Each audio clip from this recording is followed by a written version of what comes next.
हाँ हेलो नमस्कार हूँ છું ભરત સર ટાર્ગેટ 24 ની સિરીઝમાં મેથ્સનું આજે બીજું પેપર બેઝિક હોય યા સ્ટાન્ડર્ડ હર કોઈ વિદ્યાર્થીએ સેક્શન એ કમ્પ્લીટ કરવું જરૂરી છે કારણ કે 24 માંથી 24 માર્ક્સ લાવવા બહુ જ ઇમ્પોર્ટન્ટ છે અને એની અંદર અમે લોકો તમને એટલી હેલ્પ કરીશું સ્પેશિયલી મેથ્સની અંદર હું એટલી હેલ્પ કરીશ કે તમને લોકોને દરેક પ્રશ્નો આવડશે અને 24 માંથી 24 આવશે મેં હમણાં થોડું એનાલિસિસ કર્યું એની અંદર જોયું કે જે વિદ્યાર્થીઓ 75 અપ જતા હોય તો એવા વિદ્યાર્થીઓને લોચા થાય છે માત્ર સેક્શન એ માં સો પ્લીઝ એક ટોપર વિદ્યાર્થી હોવ યા તમારું લેવલ જે પણ હોય સેક્શન એ કમ્પ્લીટ કરવું જરૂરી છે હવે ઘણી વખત એવો બી વિચાર આવે કે સાહેબ સ્ટાન્ડર્ડ હોય તો બેઝિક ના કરવાના કે નહીં કરવાના બધા કરવાના અને જો બેઝિક લીધું હોય તો સ્ટાન્ડર્ડ લેવલના અમુક પ્રશ્નો તમને કદાચ મુશ્કેલી ઊભી કરે બટ હું શીખવાડું છું ને આવડી જશે શ્યોર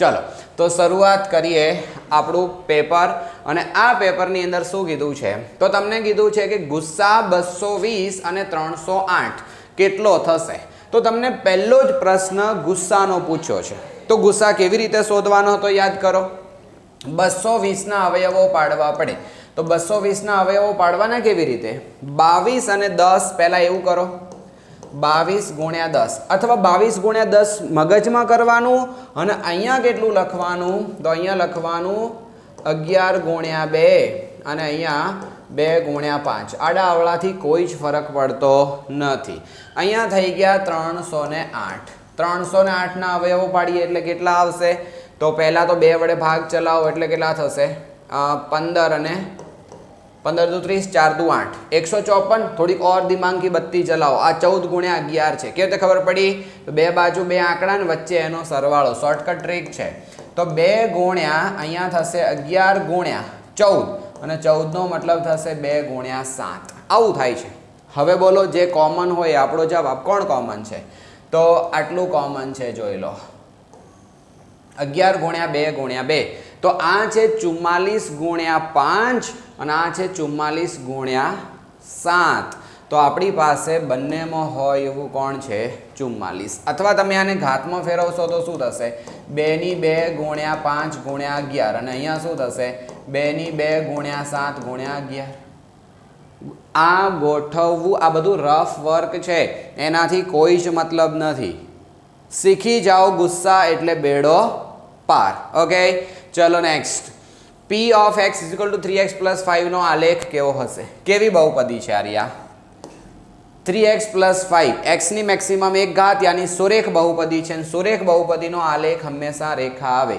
દ્વિઘાત બહુપદી હોય તો એની અંદર રૂલ્સ છે કે a ગ્રેટર ધેન હોય તો ઉપરથી ખુલ્લો પરવલય a લેસ ધેન 0 હોય તો નીચેથી ખુલ્લો પરવલય આ વસ્તુ ખાસ યાદ રાખજો હવે m plus n બરાબર 14 m minus n બરાબર 4 તો m કેટલા હશે દ્વિચલ સુરેખ સમીકરણ એમાં બે એક વખત અહીંયા સરવાળો એક વખત બાદબાકી તો શું કરશો આ એક સમીકરણ છે ને આ બીજું સમીકરણ છે બંનેમાંથી લોપની રીતે ઉકેલો એમાં આપણે m શોધવો છે તો n હટાવવો પડે તો અહીંયા n પ્લસ છે અહીંયા n માઇનસ છે બંનેનો સરવાળો કરી દો તો શું થશે m plus n બરાબર 14 અને અહીંયા શું આવશે m minus n અને બરાબર કેટલા 4 સરવાળો કરો એટલે સીધા કેન્સલ થઈ ગયા આ થઈ ગયા 2m અને આ કેટલા થશે 18 તો આને કુદાઈને સામે લઈ જાઓ એટલે એ ઢંકાઈ ગયો એ છે એનો જવાબ 9 સિમ્પલ છે વેરી સિમ્પલ અથવા તમે અહીંથી બી કરી શકો ડાયરેક્ટ કે m plus n m minus n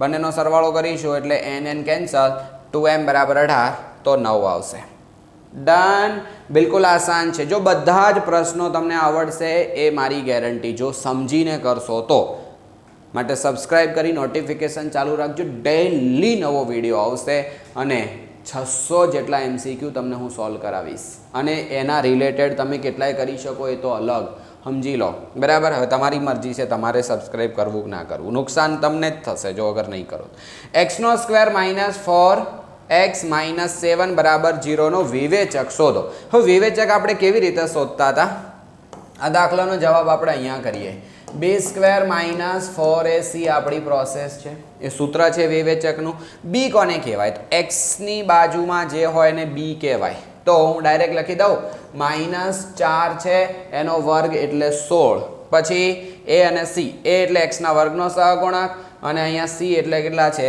-7, તો 4 એ એટલે 1 અને -7 તો કેટલા થઈ ગયા અહીંયા આવશે 16 માઇનસ માઇનસ પ્લસ 7 ચોકુ 28 થઈ જશે, તો 8 ને 6 એટલે 14 નો ચોકડો વધી 1 3 1 4 44 જવાબ આવે.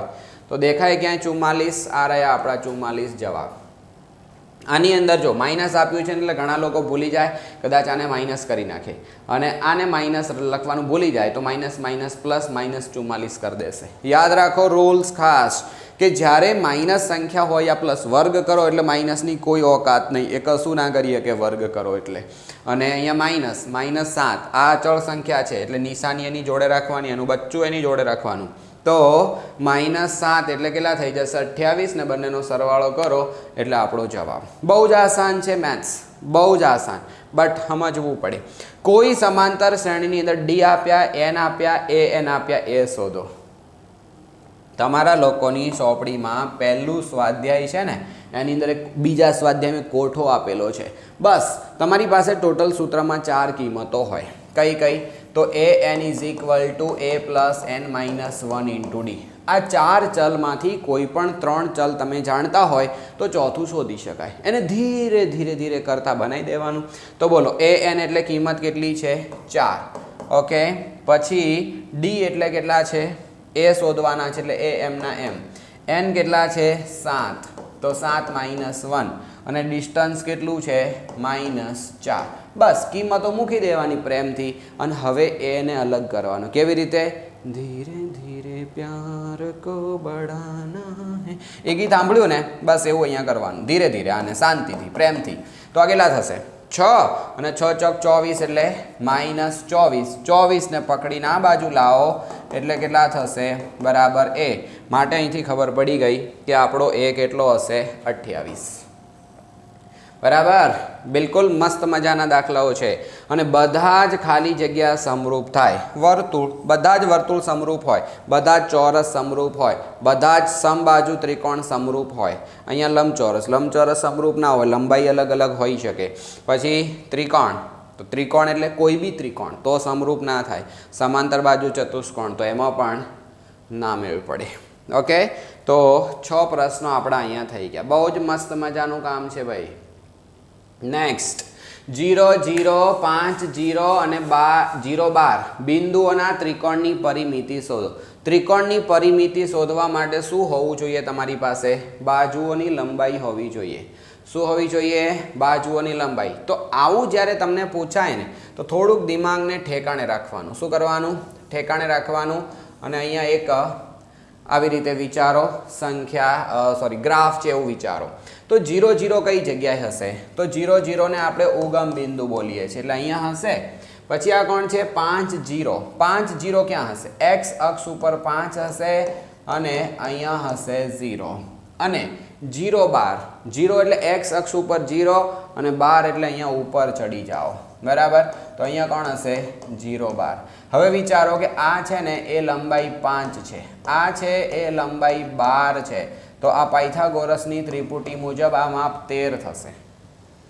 અથવા આ તમે બધાનું અંતરસૂત્ર લગાવી શકો કે આ બંનેની વચ્ચે અંતરસૂત્ર લગાવો, પછી આ બંનેની વચ્ચે અંતરસૂત્ર લગાવો અને આની વચ્ચે અંતરસૂત્ર લગાવો. તો તમે અંતરસૂત્ર લગાવી અને પછી ત્રણેયના માપ શોધો.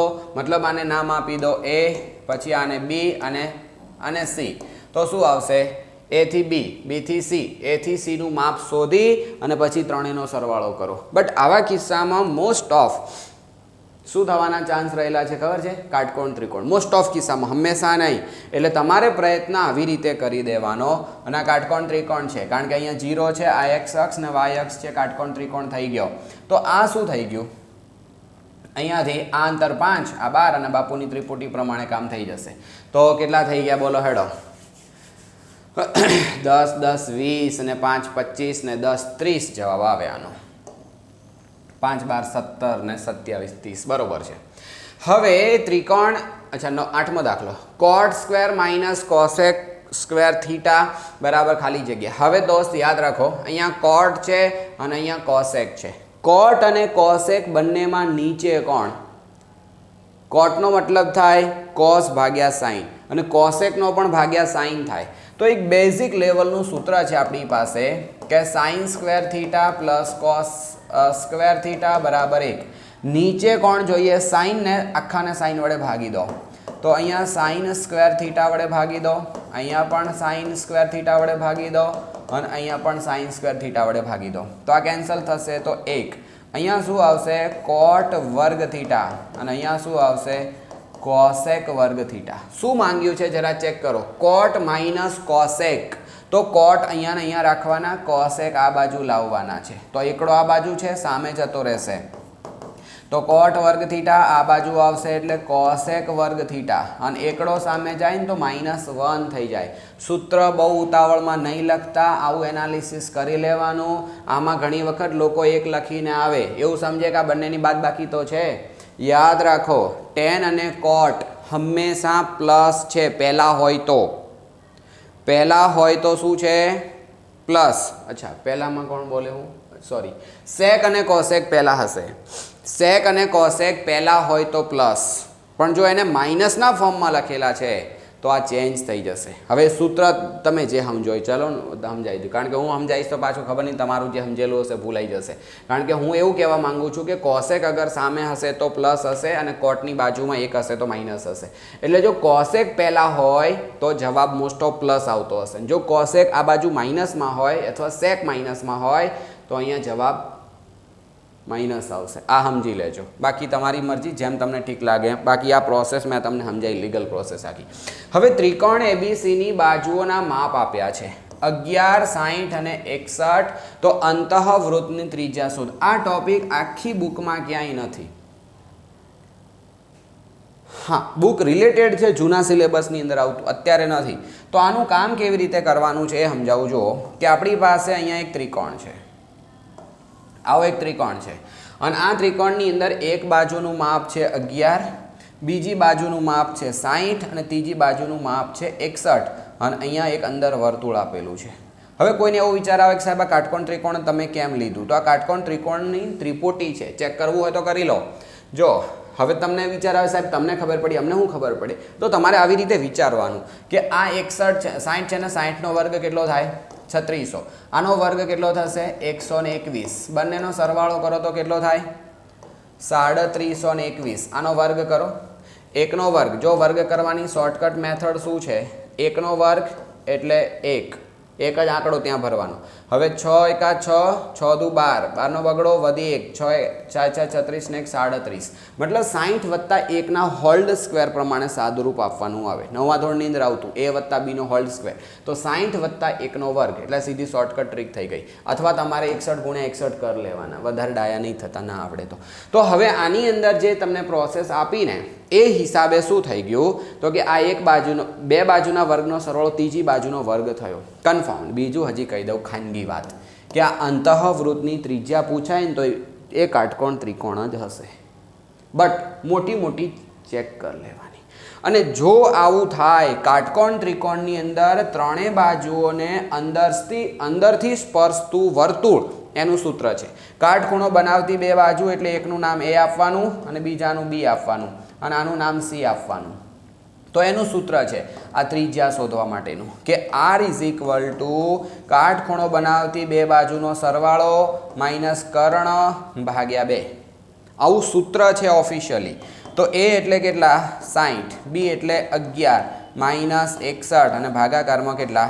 2. તો જો આ સીધા 60 જતા રહેશે એટલે -1, ફરી 1 જાય તો 10, 10 ભાગ્યા 2 એટલે 5 જવાબ આવે. બોલો, આટલું જ કામ છે, પણ ઘણી પબ્લિક ભૂલી જાય એટલે લોચો મારે.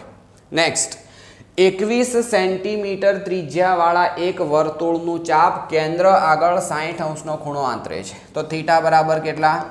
60 અંશ. હવે કે છે આ ચાપની લંબાઈ ખાલી જગ્યા સેમી હશે અને અહીંયા ત્રિજ્યા તમને આપેલી છે r બરાબર 21 સેન્ટીમીટર કીધું છે. શોધવું શું છે? ચાપની લંબાઈ. ચાપની લંબાઈ શોધવાનું સૂત્ર શું? તો L = πr થીટા ભાગ્યા 180. આ સૂત્ર છે. સૂત્ર ખબર હોવી જોઈએ, બાકી સુપડા સાપ. સૂત્ર ના આવડે તો સમજી લો કોઈ ના આવડે. તો પાઈની કિંમત કેટલી? 22 સપ્તમાંશ મૂકી દેવાની આર એટલે કેટલા 21 આપેલા છે ઓલરેડી, થીટા એટલે કેટલા 60 અને ભાગાકારમાં 180. જો ઉડાડવામાં ધ્યાન રાખવાનું, 0 0 કેન્સલ, 6 તરી 18, નીચે સાતડો ને તગડો 7 તરી 21, સીધા 21 ને ભડાકે દઈ દેવાના. તો કેટલા થઈ જશે અહીંયા 22. L બરાબર 22 ડાયરેક્ટ જવાબ આવી ગયો. શંકુની કુલ સપાટીનું ક્ષેત્રફળ, શંકુ છે, શંકુની વક્ર સપાટીનું સૂત્ર પાઈ આર એલ, અને કુલ સપાટી એટલે નીચે ઢાંકણું બૂચ મારવાનું એક, જેમ કે આઈસ્ક્રીમ કોન તમે ખાઓ છો ને, તો એ શંકુ છે અને ઉપરનો જે ખુલ્લો ભાગ છે એ વર્તુળ છે. તો વક્ર સપાટી એટલે પાઈ આર એલ અને ઉપરનો ભાગ એટલે પાઈ આર નો સ્ક્વેર.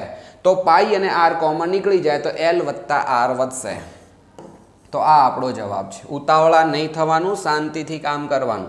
જો કોઈ આવૃત્તિ વિતરણ માટે m અને x બાર આપેલા હોય તો z શોધો. સીધું સૂત્ર છે કે z is equal two 3m minus 2x બાર.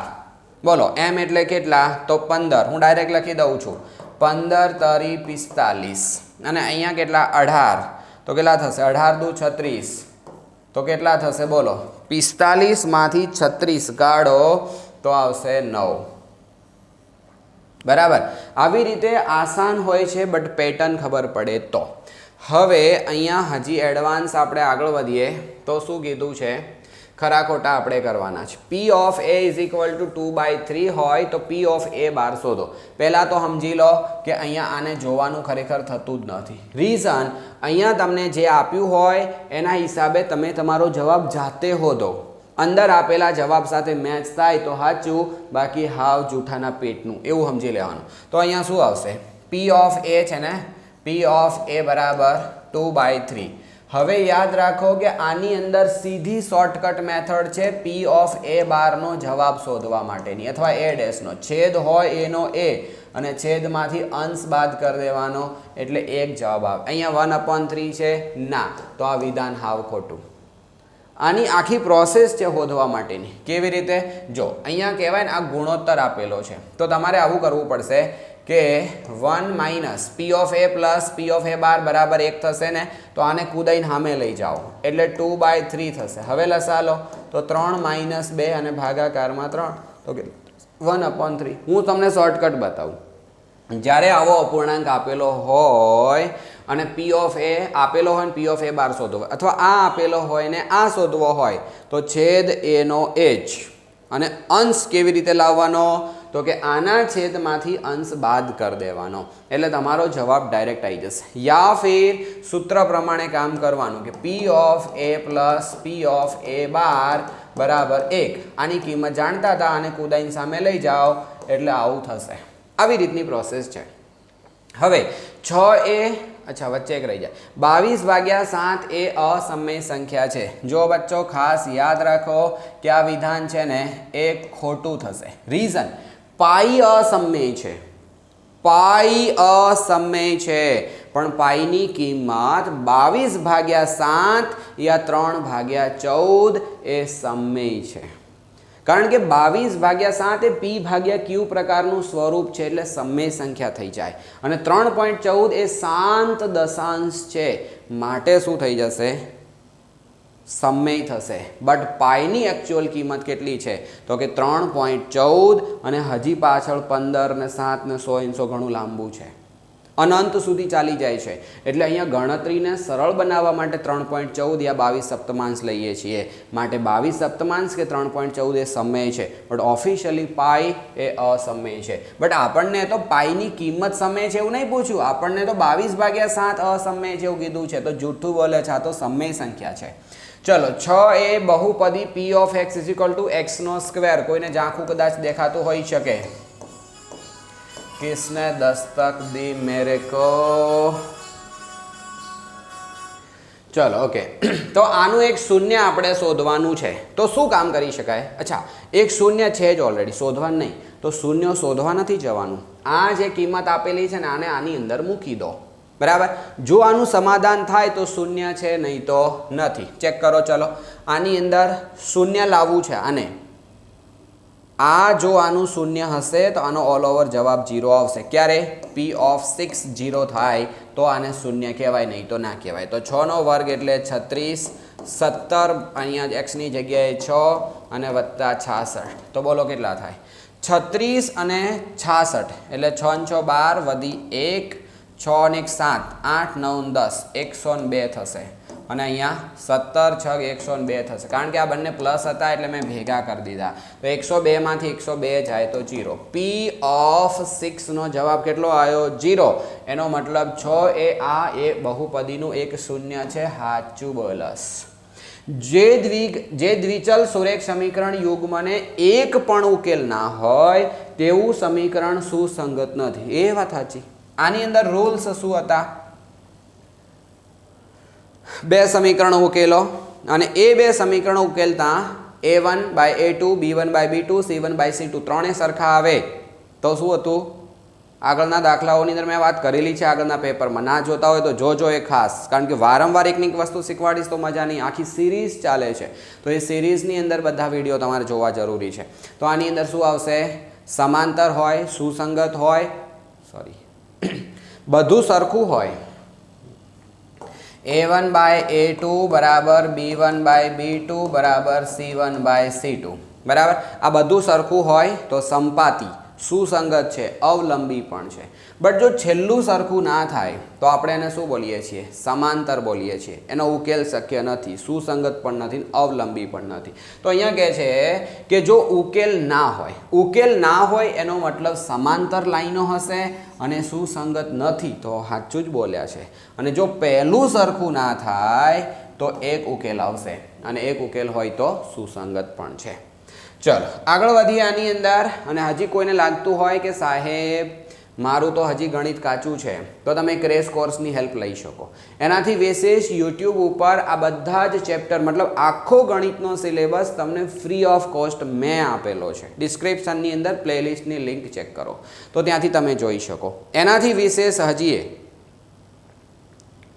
રોજે રોજ વિડીયોઝ આપીએ છીએ જોતા રહેશો તો લગભગ વાંધો નહીં આવે અને ખાલી 10મું નહીં ઇન ફ્યુચર 11માં આવશો ત્યારે સાયન્સ કોમર્સ જે કંઈ પણ રાખો છો દરેક માટે આપણી પાસે સુવિધા છે ઓનલાઈન ઓફલાઈન બે રીતે બરાબર તો વિચારજો હજી 10મું પહેલાં કરો પછી આગળ જોઈશું બટ આપણે ત્યાં બધી વ્યવસ્થા છે ત્રિકોણ એબીસીના શિરોબિંદુ આપેલા છે a of 1 3 b of 8 5 અને c of 6 7 હોય તો મધ્ય કેન્દ્રના યામ શોધો આ પણ એક પોઈન્ટ તમારા માટે બિલકુલ નવો હોઈ શકે કદાચ મધ્ય કેન્દ્રના યામ પૂછાય ને તો કોઈ એક ત્રિકોણ છે એના મધ્ય કેન્દ્રના યામ તમને બતાવું જુઓ ઓકે તો અહીંયા a હશે અહીંયા b હશે અને અહીંયા c હશે રેડી અને હવે આની અંદર જ્યારે તમને મધ્ય કેન્દ્ર પૂછાય ને તો મધ્ય કેન્દ્ર એવું કહેવા માંગે છે કે અહીંથી જાઓ અને અહીંથી જાઓ આ ત્રણેયના અંતર કેવા થવા જોઈએ સરખા થવા જોઈએ તો આનું નામ મધ્ય કેન્દ્ર એ મધ્ય કેન્દ્રના યામ શોધવા છે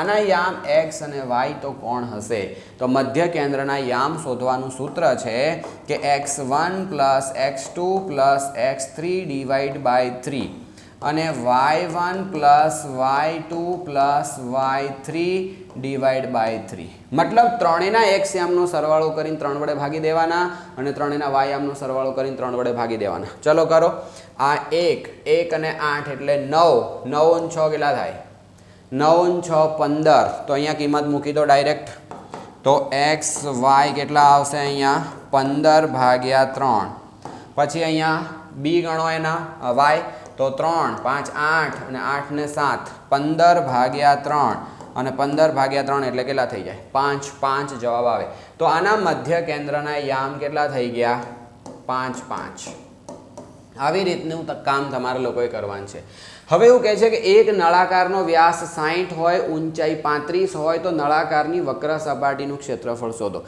નળાકારની વક્ર સપાટીનું ક્ષેત્રફળ શોધવાનું સૂત્ર શું આપણી પાસે બોલો 2πrh આવું જ છે ને નળાકારની વક્ર સપાટી બરાબર છે નળાકારની વક્ર સપાટીનું ક્ષેત્રફળ શોધવાનું આ સૂત્ર થઈ ગયું એની અંદર વ્યાસ કેટલો કીધો છે 60 આપણે વ્યાસ નથી જોતો આપણે ત્રિજ્યા જોઈએ તો બગડ 2 m ના m અહીંયા પાઈની કિંમત 22 સપ્તમાંશ r છે ને યાદ રાખજો r અને ડી વ્યાસ તો આ મિક્સ ના થઈ જાય અહીંયા તમને ત્રિજ્યા નહીં આપી વ્યાસ આપ્યો છે તો પહેલાથી અડધા કરીને જ મૂકવાના અથવા 2 પાઈ એટલે 2r એટલે ડી થાય, તો આ બગડો નહીં લખવાનો, એવું બી તમે કરી શકો, બટ પાછા કન્ફ્યુઝ થઈ જશો. અને h એટલે કેટલા આવશે 35. આ સાતડાને કેન્સલ કરો તો ઉપર વધ્યા 5, કારણ કે 5 સીધા 35, ઉપર નીચે 7 7 કેન્સલ. હવે બધાની ગણતરી કરી દો. જો અહીંયા એક 0 છે એટલે 0 તો મૂકી જ દો. અહીંયા કેટલા થશે 5 દૂની 10, એક વખત પાંચડો ને એક વખત બગડો, અથવા બેકી સંખ્યાને એક જગ્યાએ પાંચડો, તો એવી સંખ્યાને ગુણાકાર કરશો ને એટલે છેલ્લો અંક 0 આવી જશે, કારણ કે 2 અને 5 બે વડે ભાગી શકાય એમાં બગડો હોય, 5 વડે ભાગી શકાય એમાં પાંચડો હોય, તો એક આંકડો કન્ફર્મ 0 થઈ જશે. એટલે તમારું કામ કેટલું સરળ બની ગયું, 5 દુ 10 એટલે એનો ગુણાકાર કરવાનો જ નહીં. અહીંયા 0 આવી ગયા, હવે ખાલી 22 તરી 66, તો ગુણાકાર શોર્ટકટ કરવાની મેથડ તમને મેં બતાવી. તો આનું ક્ષેત્રફળ આટલું, એકમ ખાસ લખવો પડે સેમી, તો અહીંયા શું આવશે ક્ષેત્રફળ છે એટલે સેમી સ્ક્વેર થઈ જશે. આટલી પ્રોસેસ કરવાની હતી. હવે પ્રથમ 19 પ્રાકૃતિક સંખ્યાઓનો મધ્યક કેટલો થાય? મધ્યકનો મતલબ શું? મધ્યકનો મતલબ શું થાય? બોલો, આ બાજુ કરીએ. મધ્યકનો મતલબ શું? x bar is equal to અવલોકનનો સરવાળો અને ભાગ્યા આવશે અવલોકનોની સંખ્યા. આટલું કામ છે ને. આપણી પાસે અવલોકન કેટલા? 1 થી 19. જો પ્રથમ 19 પ્રાકૃતિક સંખ્યા એટલે 1 થી 19 આવશે, તો અહીંયા શું કરવું પડે ખબર? 1 + 2 + 3 + 100 પ્લસ 19 સુધી જવાનું. કુલ પરિણામોની સંખ્યા કેટલી છે? 19 છે. હવે 1 થી 19નો સરવાળો કેટલો થાય? તો તમે આ બધું ભણીને આવ્યા 5મા ચેપ્ટરની અંદર. 5મા ચેપ્ટરમાં રૂલ્સ એવો હતો કે 1 થી n પ્રાકૃતિક સંખ્યાઓનો સરવાળો જોતો હોય તો n +1/2 જેટલા પદ હોય, જેમ કે તમને એમ કહે કે 1 થી 100 સુધીનો સરવાળો, તો 100 × 101 અને ભાગ્યા 2. તમને એમ કહે કે 1 થી 50 સુધીનો સરવાળો, તો 50 × 51 ભાગ્યા 2. જેટલા પદ હોય એનાથી એક વધારે અને ભાગ્યા 2. આટલું કામ કરવાનું. તો તમારે અહીંયા કોણ છે જુઓ, 1 થી 19 છે ને, તો એનો મતલબ શું થશે? 19 × 20 અને ભાગ્યા 2. આટલો અંશ આવે, આટલો અંશ, કારણ કે 1 થી 19નો સરવાળો કરવાની મેં શોર્ટકટ લગાવી દીધી. અને હવે શું થશે? 19 × 20 ઉપર અને આ બગડો નીચે જતો રહે એટલે 2 × 19 થશે. 19 19 કેન્સલ અને અહીંયા ભાગાકાર કરો એટલે 10 આવશે. તો n પ્રાકૃતિક સંખ્યાઓનો મધ્યક શોધવાની કિંમત 10 છે. આની અંદર માત્ર તમારે એક વાક્ય, શબ્દ કે આંકડામાં જવાબ આપવાનો છે. ગણતરી ઇમ્પોર્ટન્ટ નથી એક્ઝામની અંદર પણ, એટલે તમારે માત્ર જવાબથી મતલબ છે. એટલે ઘણી ગણતરીની પ્રોસેસમાં ચિંતા નહીં કરવાની, તમે આ બધું રફ વર્ક તરીકે કરી શકો થોડું ઝડપથી. દ્વિઘાત બહુપદી આપેલી છે ને, આ શૂન્યનો સરવાળો કેટલો થાય? શૂન્યનો સરવાળો કેટલો? જો બહુપદી કેટલી છે આપણી પાસે? 3x² - 24x અને -5 આવી બહુપદી છે. તો આ બહુપદીની અંદર શૂન્યનો સરવાળો કરવાનો છે. તો સરવાળો કેટલો થશે? સૂત્ર શું હતું? -b/a. માઇનસની જગ્યાએ -b.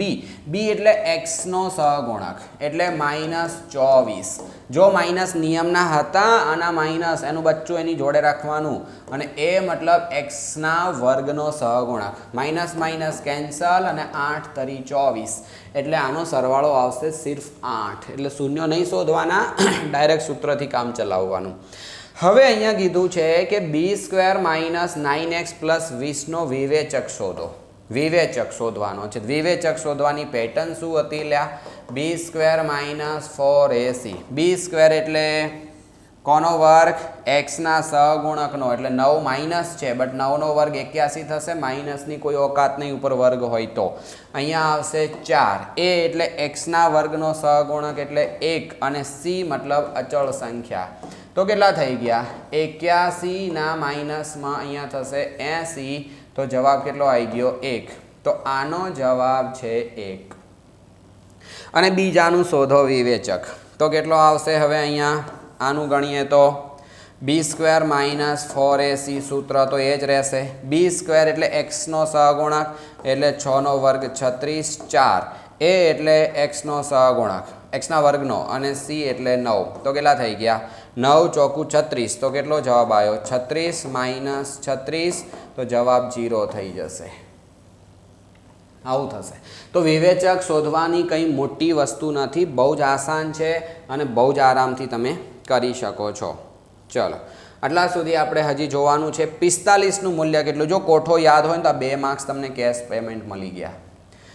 45નું મૂલ્ય 1/√2 અને cos 60નું મૂલ્ય 1/2.